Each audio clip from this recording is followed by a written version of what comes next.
Hi, Redeemer. Welcome to the latest video update about the building.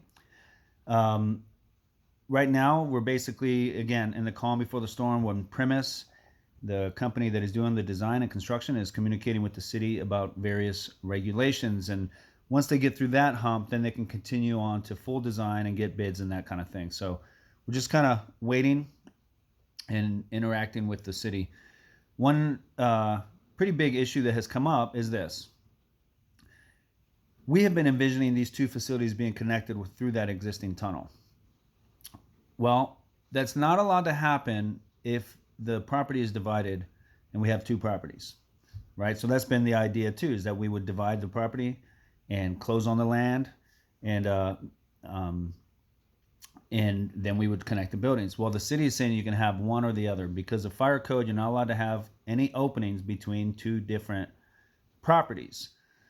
So, which do we prefer? Would we rather have the buildings connected and not have clean ownership of our land, or would we rather have uh, uh, clean ownership of the land, and then at this point you would not be able to have the connection through the tunnel?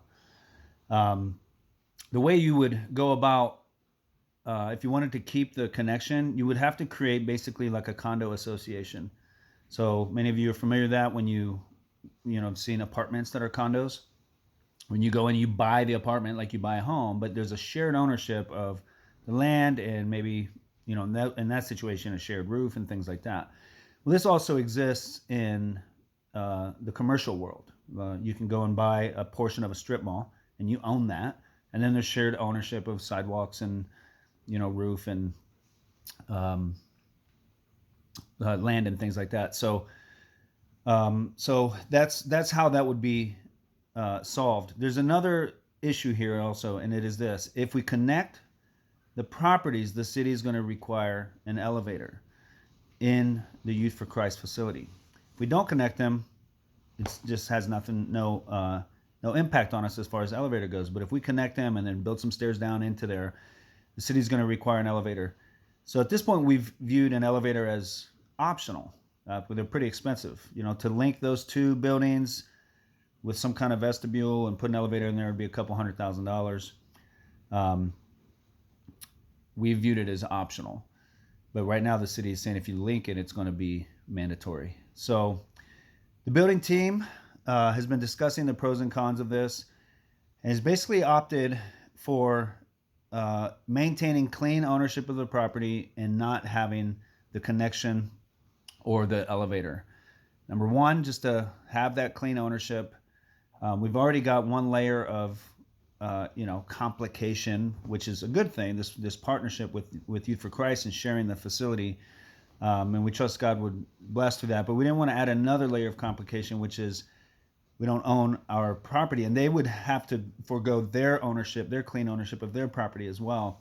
So just added a layer of complication, and also just the expense that we're not necessarily foreseeing that we'll be able to undertake is that extra couple $100,000 to add an elevator. So this is one of those things where it's not ideal, but maybe it is. It's where God is led. And so we do have an attorney continuing then to work on dividing the property and moving in that direction. And we do envision, as best we can, without permanent structures, creating some kind of connection there, say with awnings and some kind of breezeway that's not a permanent structure that does mitigate the elements. But the reality is, the way we look at it is, we're already going to go out into the elements to get to church, and at worst you got to walk another 10 feet between buildings after you drop your kids off. And most of our events, they're in one space. We either train in one space or we do a worship space, and then the kids are in the other space. But it's not like there's tons of going back and forth. So certainly would have been nice, but at this point our hands are tied, and we're going to proceed with dividing this property and then doing the best to mitigate that difference between the buildings when we're going back and forth. So feel free to reach out to me, anyone on the building team. Again, that's me. That's John Booms, Vern Coates, Craig Rolson, Eric Hansen, Joe Brinkman, and Daniel Sheets from Cedar Falls. One of our Cedar Falls elders is also on that team. But we also brought in Andy Stern and Glenn Salzman, two other pastors on this decision because it was pretty big. We wanted to just loop them in on that. So, so there's that. Feel free to, again, just to ask questions, but let's be in prayer. Just be in prayer. The city, right? They call the shots, and so we want to see as little disruption of plans as possible. But ultimately, we believe that this is, God is sovereign and He's over the city, and this is what, if this is where God leads, then it's what He wants, and it is ultimately ideal, right? It's what He has planned. So there's that. So I continue to encourage us to get our pledges in. Quick note on how the financing works, and I can give you more details on this, but remember, long term, the plan is to have about $200,000 in a mortgage. Now, that's what we figure we can afford given our what we currently spend on facilities.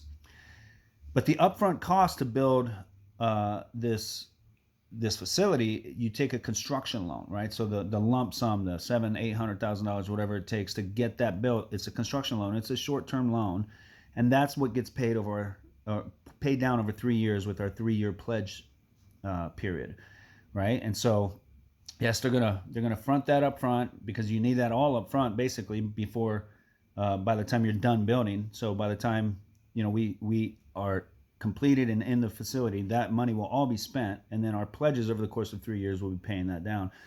So the bank wants to be able to see that those pledges are coming in, that these are valid pledges, and they are starting to come in, and we want to just continue to encourage us to do that, right? So if you have any questions about that, the financing, the pledging, the building, anything like that, feel free to reach out to me or anyone else on the building team. So, all right, Redeemer, looking forward to worshiping with you all tomorrow morning, and we'll see you soon.